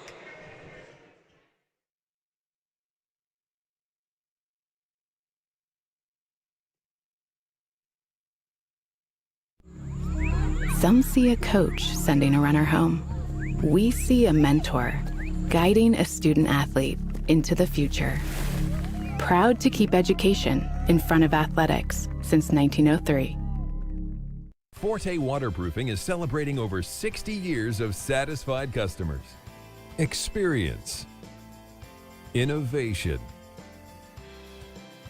hard work, confidence, pride, honesty, integrity, determined, committed to achieve excellence. Fix it with Forte, fix it for good. It's time for the Commissioner's Corner, an exclusive weekly conversation about Indiana high school sports with the Commissioner of the IHSAA, Paul Neidig. Now for an up-to-the-minute report about what's happening in the constantly changing world of high school sports, here's Commissioner Paul Neidig. One final time in 2025, welcome to the Commissioner's Corner, our weekly conversation with the Commissioner of the IHSAA. That's Paul Neidig. I'm Brendan King. Paul, Merry Christmas, Happy Holidays, and soon to be a Happy New Year to you, my man. Hey, when you think about 2025, just in general, what comes to mind for you in the IHSAA for a full breakdown of the year? Well, I think anytime we end a year, we look back and celebrate the highlights. And I think anytime, from my perspective, we have student athletes that get to grow up in an education-based athletic system with coaches who truly care about their well-being, but also challenge them to be in growth mindset where they continue to get better. They learn lessons. They learn things that they can take through with the rest of their life. And it's not always fun. It's not always easy, but it's also valuable. And I would challenge anybody that's out there that's doing great things with their life as an education-based athlete. I think they would all contribute the lessons that they've learned when they were in high school to their success in their adult careers. And I know you guys are constantly meeting together at the IHSAA, talking about how you can improve things, talking about how things can change for the positive, directly impacting kids' lives. But in terms of goal setting, Paul, from year to year for 2026, and I understand that, the summer is kind of the time from academic year to academic year. But is there any specific goal setting that you guys embark on for a new year like 2026 coming up? Well, we constantly talk about how to make the organization better. to make it better, we have to have appropriate rules and regulations to support an education-based athletic system. So we're constantly reviewing the bylaws of the association. We're constantly reviewing where we need to be in the future. We constantly look at what's going on across the country at the collegiate level and even at the high school level to see how we can continue to evolve and maintain our mission. We just released our annual report, and we do have an enduring mission of education-based athletics, but we also understand that has to continue to evolve to be relevant. And we've been in that same kind of growth mindset since 1903, and we're going to continue to be there this next year. And I'm sure it'll be met with some changes that match what our educational environments are within our local high schools. Paul, anytime folks are at games, of course, a huge part of any IHSAA sporting event are the officials and the referees. And, you and I talk about it a lot, but, for anybody out there who attends a game and says, this is a way I think I could give back to my community. What do you say to them about, hey, make the jump, take the chance, become an official here in 2026? Well, I would challenge anybody that loved the game that really wants to get back. And a lot of people do it through coaching and they do it through spectator, but a great way to do it is officiating. And, it's a tough job at times, but it's also rewarding because the companionship among other officials is something that it's just incredible. They get along, they support each other, and we don't get to play the games. I didn't get to play without great officials who wanted to get back to the game, and that is still today. And I would challenge anybody that if they've ever been inclined to do so, now's a great time in 2026 to sign up and become an official. And it doesn't have to be at the varsity level. Maybe that would be the goal. But a lot of our officials are licensed through our system. They just get back at the youth level, and we're wonderful. We're supportive of that also. But get out there, become an official, and get back to the game we all learn to love. And Paul, last thing, not just becoming an official, but just attending sporting events, supporting your local community. I hear you on the commercials all the time. Buy a ticket, support your local school. At the end of the day, that makes a huge difference. It does. Local high schools in Indiana run their athletic departments based upon the people who buy tickets to go to their game. And it's so important. And other states are different, but Indiana is unique, and we like it that way because the primary way that they buy uniforms and buy meals for the kids and support their fun to be able to support the kids is through buying a ticket. So I want to challenge everybody in 2026, if you haven't been in a while, get out there, buy a ticket, go to your local high school and watch a game because you will enjoy that dollar that you spend as much as any professional or any collegiate athlete or any collegiate opportunity that you get to. And so get out there and watch those kids. Thanks for listening to The Commissioner's Corner with IHSAA Commissioner Paul Neidig, and thank you for your continued support of the high schools in your community.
Welcome back to the Cave. The Mishawaka Cavemen are facing the Penn Kingsmen. We're currently during halftime. Mishawaka is down 20 points, 29-9. We have some stats up on your screen here.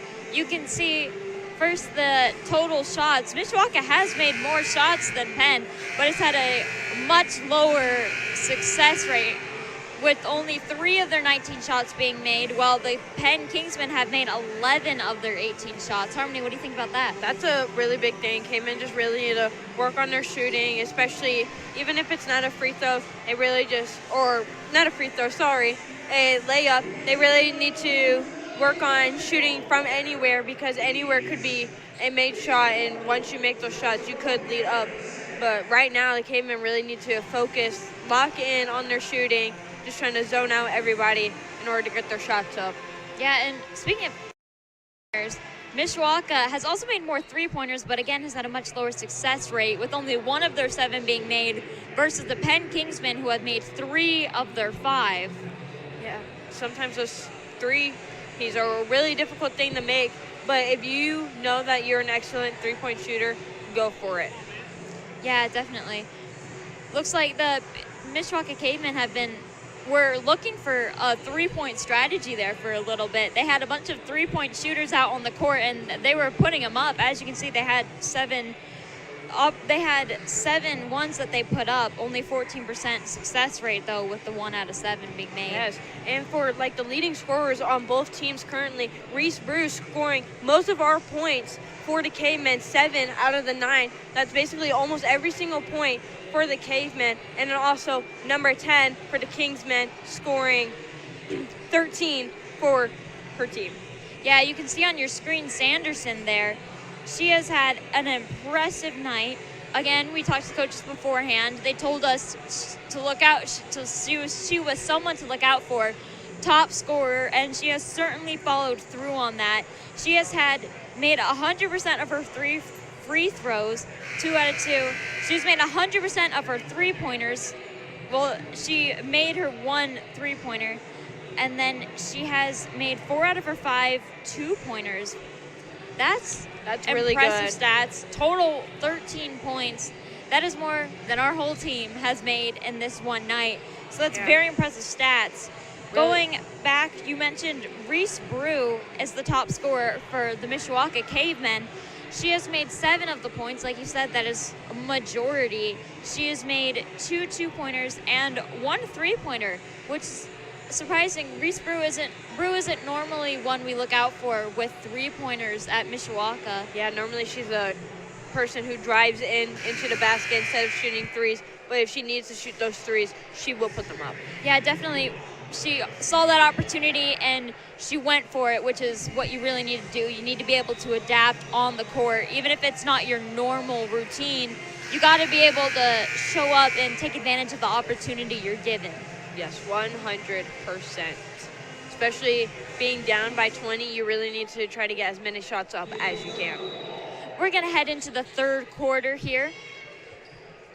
Sanderson with the ball.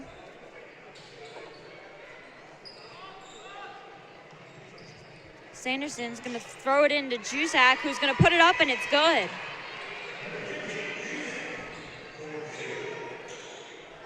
Mamalenti is going to pass it to Brew. Brew back to Mamalenti.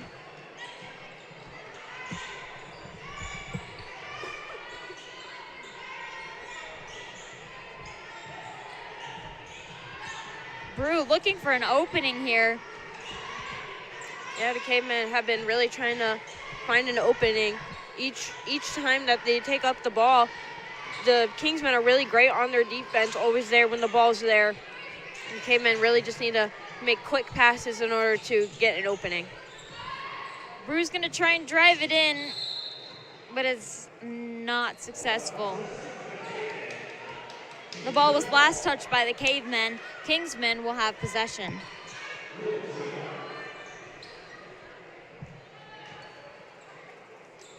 Little's going to start off the ball. Throw blocked by Young, but recovered by Little. Werner with the ball, lays it up, but it's no good. Juzak rebounds, however, and gets the points. Yeah, the Cavemen really need to be there when the ball is there, just like how the Kingsmen are. And just, try to get a hand up, try to get in their face and reject those balls from being put up to making the score any higher than what it already is. The ball goes out of bounds. You can see on your screen here the two-pointer from Juzak. She's had a couple pretty good plays already in this third quarter. Yes. It's another one right there. Juzak, maybe on fire. A player to look out for in this third quarter. Yeah, we thought it was number 10, but no, she's Juzek is on fire right now. Yeah, we didn't hear much from her in the first half. Yeah, but she's ready to go. She's all warmed up. She's like, Coach, put me in this game. I'm ready to go. I'm ready to win. Young with the ball, throws it in to Shine. Shine passes it off to Young. Cavemen really need to find an opening right here with the Kingsmen tight defense. They really need to do as much as they possibly can to find an opening and get it up to the hoop. Refs are going to call a travel Looks like on the Cavemen. Looks like Johnson was trying to go through them and then try to score, but it looks like she traveled instead and was called. Cavemen made a substitution. Matherly is coming on for Shine.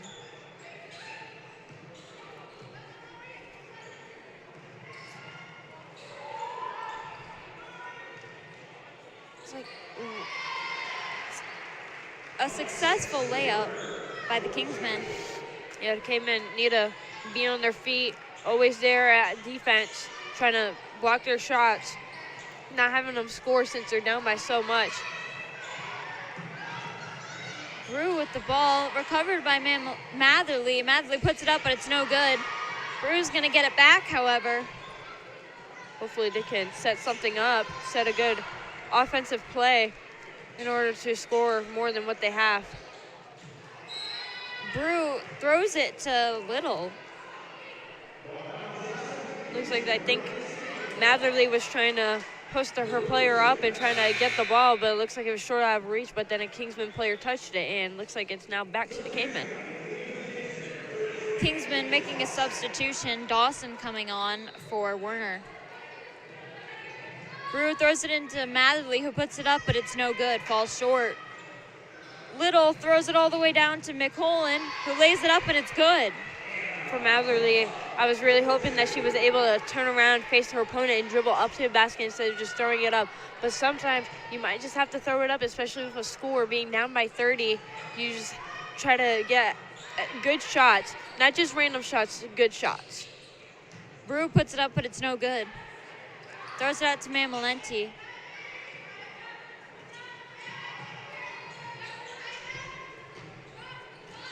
Mamalenti tries to put it up, but it's blocked by Juzak. Little recovers the ball, passes it to Dawson. Dawson puts it up, but it's no good. Recovered by Little. Little throws it out to McCullen. McCullen puts it up, but it's no good. Cavemen really need to box out.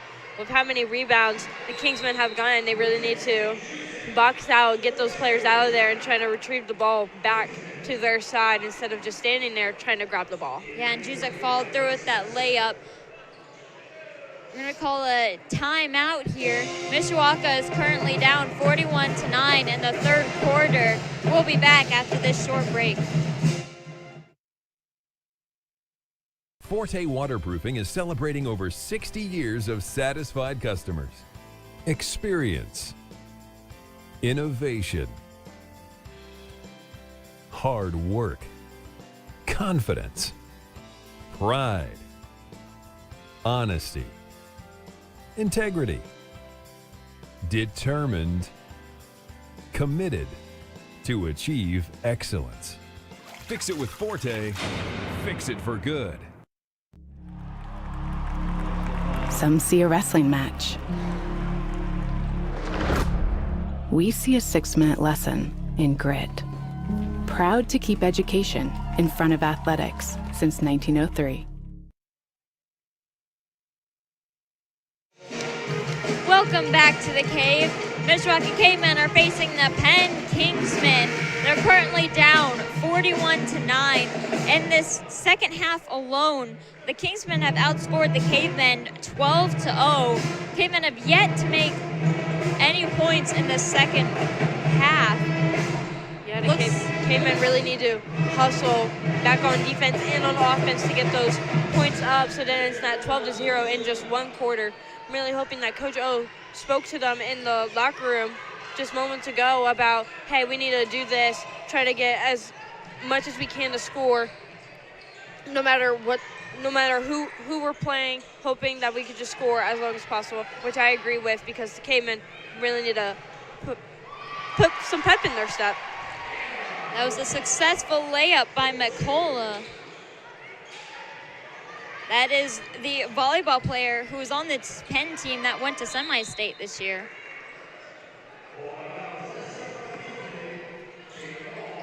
Ball went out of bounds. Cavemen will have possession.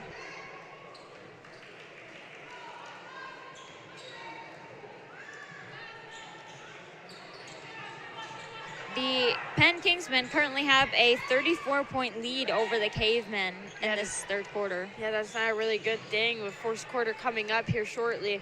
Cavemen really need to score as many points in the third quarter as they can, no matter who's on the court, who isn't. They need to find some openings, hoping that they are able to score. You know, they're 34 points up. If they get one more point, it will go to a running clock.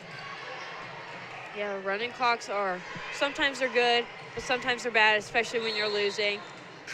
But sometimes you just got to brush it off and just be like, hey, you know, you just got to put more pep in your step and try to score as much as you can with the clock just running. Werner and Driscoll will come on for the Kingsmen.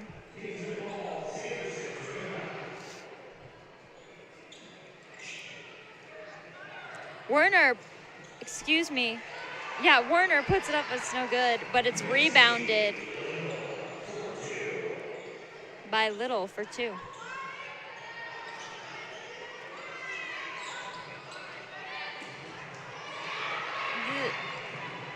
The Kingsmen are currently over a 35-point lead, which in the second half, which means we are on a running clock.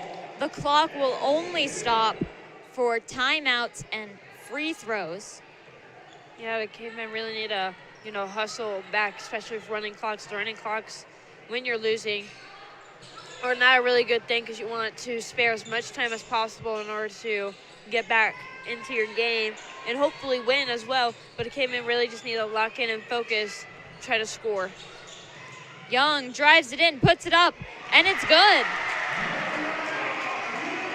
First point of this quarter. Yes, first points for the Cavemen. Werner attempted to respond with a three-pointer, but it was no good. Mamalenti with the ball.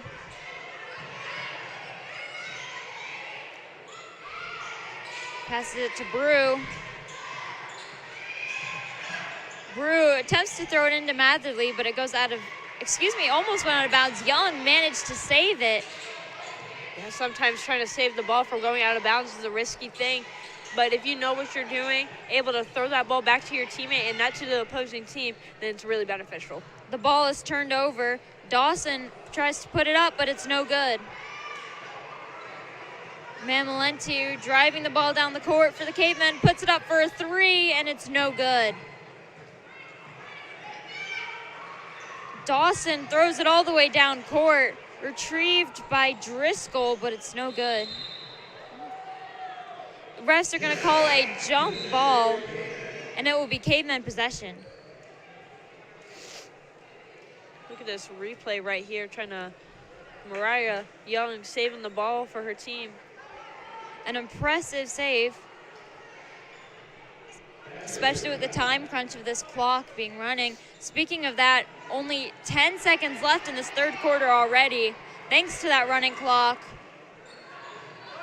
Cavemen in a bit of a time crunch, need to find something, put something up, and they won't be able to find anything as this third quarter comes to a close. Mishawaka is currently down 45-11.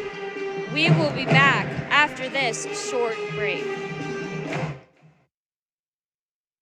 Forte Waterproofing is celebrating over 60 years of satisfied customers. Experience, innovation,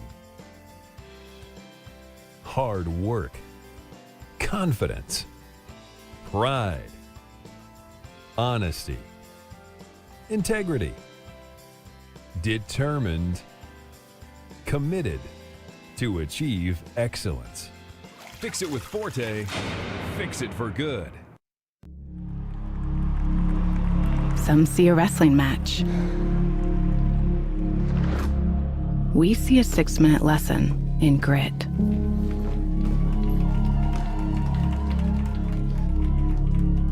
Some see a coach sending a runner home. We see a mentor guiding a student athlete into the future. Proud to keep education in front of athletics since 1903. Welcome back to the Cave. The Mishawaka Cavemen are currently facing the Penn Kingsmen. They are down 45-11.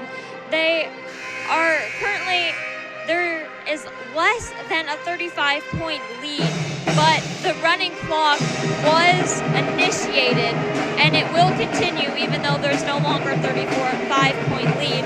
So as we come into this fourth quarter, the clock will continue to run. Mishawaka, again, currently down 45-11. Players taking the court, and play will begin. Sanderson with the ball for the Kingsmen to start things off. Pass it over to Little. Sanderson with the ball again. Passes it to McCullough.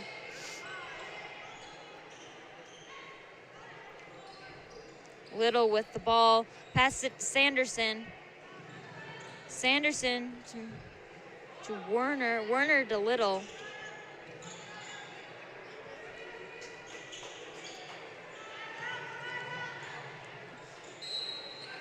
Werner drove it in, attempted to put it up, but it was no good. It's like they called a foul on the Cavemen. Now Kingsmen going up to the line. Cavemen need to be careful. It's only first foul in the fourth. Four more, and then they will be in really bad foul trouble. The first free throw is no good.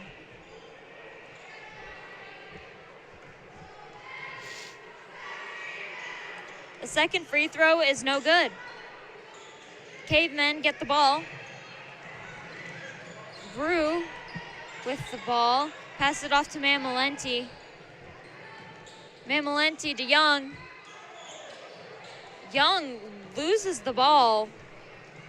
Kind of looked like Sanderson drives it in, puts it up, but it's no good. Kind of looked like she was trying to go for the shot, and I thought that she did an up and down while jumping, but I guess the refs didn't see it, and she just kind of gave up. Gave the ball over to the other team. Betzer with the ball for the Cavemen.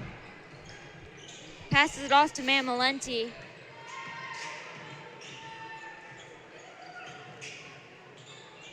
Mamalenti gives it to Betzer.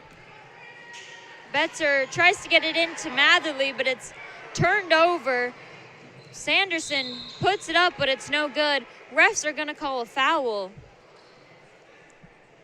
So the second foul already, and we barely have started the fourth quarter. Cavemen just need to be careful and just get their hands up and not, fouling the other team. Sanderson will get 2 free throws. Her first one is good.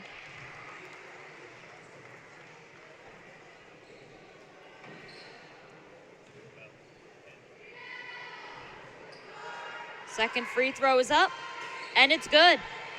Sanderson's been very successful at the free throw line. Oh, yes, 100%. She's great shooter and great free throw shooter. Betzer with the ball for the Cavemen.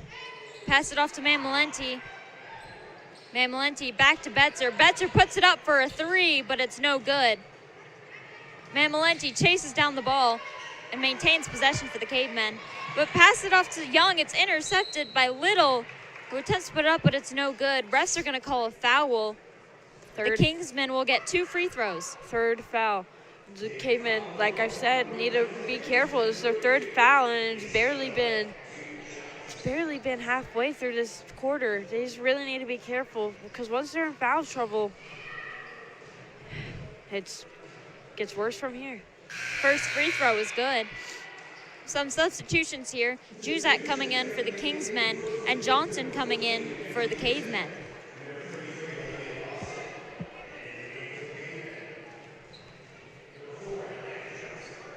Second free throw is up, and it's no good. Recovered by Johnson. Mamalenti is going to walk it down the court. Mamalenti looking for someone to be open.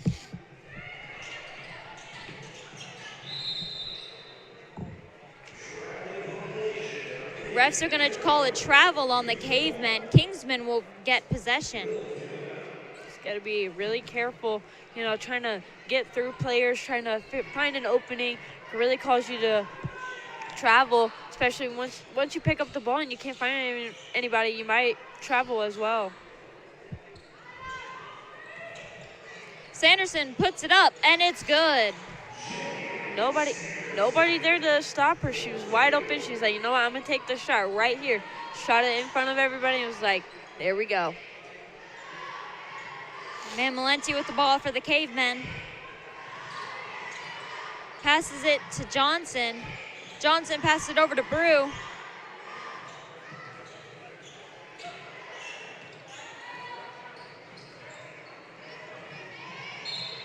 Ball will go out of bounds.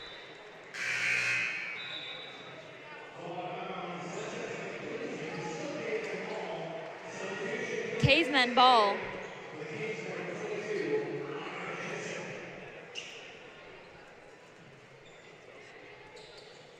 Mamalenti gives it into Brew. Brew back to Mamalenti. Mamalenti out to Brew. Brew passes it out to Johnson. Johnson loses the ball. Dawson tries to put it up, but it's no good. Looks like they called a foul once again. 4 fouls. The Kingsmen will get 2 free throws. Now the Cavemen are really in foul trouble. He's got to be really careful trying not to cause any more fouls, because once they do, Kingsmen will always be at the line no matter what foul it is. First free throw is good. A lot of substitutions here. We have Scarrett coming on for the Kingsmen. And a bunch of JV players coming on for Mishawaka. It's an interesting decision to take most of the varsity team off the court. Yeah, you got Leah Gradeless, Jamie Goulias, Maral Farhan, and Gemma Balou. Another substitution for the Kingsmen. Multiple. Looks like we have 2 new teams on the court here. Yeah, there's a lot of substitutions. Looks like almost everybody on the Cavemen got a sub besides Johnson. And then I'm pretty sure everybody on the Kingsmen got subbed out.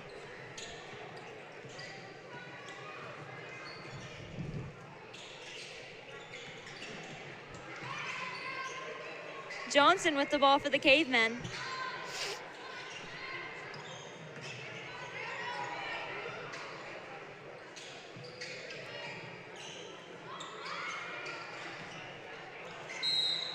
Struggle for the ball.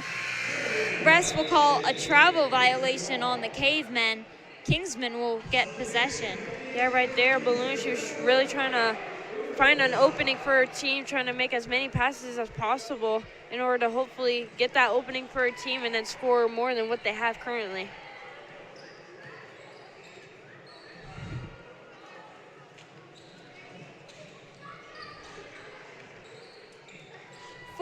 Passes it to 34. 34 passes it to 40, who puts it up, and it's good. So she saw that opening. She was ready to go. She was like, let's do this. They made eye contact, and they passed it together, and boom. Easy layup for the Kingsmen.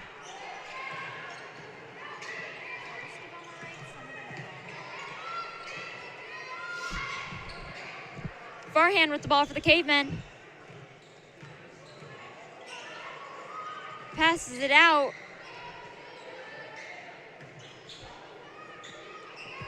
So Johnson with the ball. Looks like Cavemen are trying to move quickly with this ball, trying to do as much as they can to score, no matter who's dribbling or what.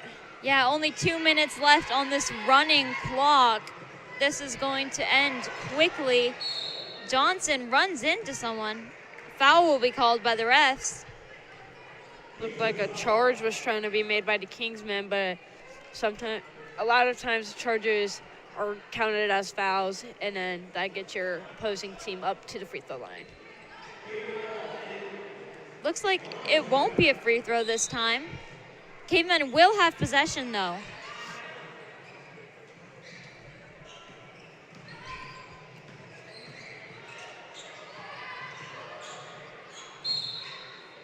Refs will call a foul. Another foul. Looks like the Cavemen might be trying to go for a fouling technique. I don't know how they're going to do that, but might as well with only a minute left in this game. Kingsmen get possession. 40 passes out to 34. 34 attempted to pass it to 24, but the ball was fumbled and it's now out of bounds. Cavemen will get possession. There is currently only 40 seconds left in this game on this running clock. 32 with the ball for the Cavemen.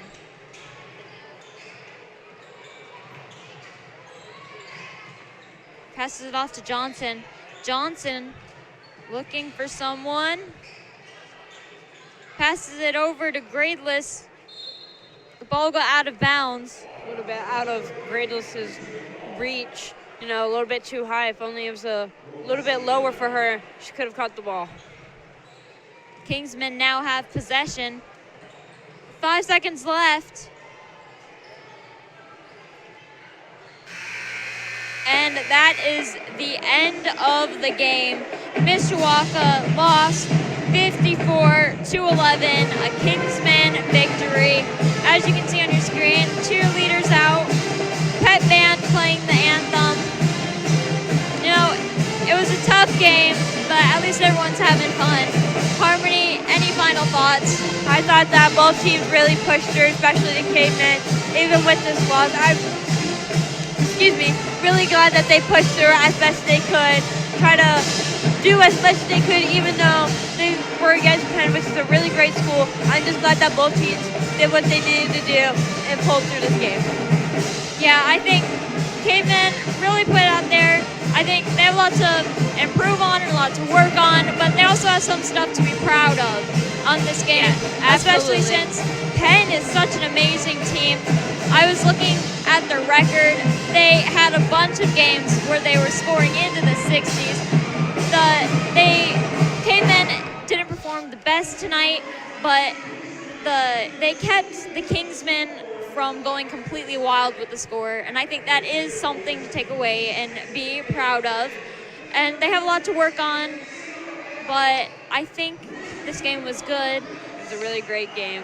The Penn did an amazing job, one of the best teams. Yeah, both teams really worked hard, really pushed through. On Friday, the girls will have a doubleheader. There will be a doubleheader. The girls are playing at 6:15, and then the boys will follow them at 7:45. They're both facing Plymouth. Those games will be on the Mishawaka Network, and so tune in for those. Those will be upcoming broadcasts. So make sure to tune in for that doubleheader. Again, the girls and the boys will be playing Plymouth, the girls first, and then the boys will follow right after. Once again, final score 54-11. Mishawaka, lots to work on, but a lot to be proud of. And yeah. Thanks for tuning in on the Mishawaka Network.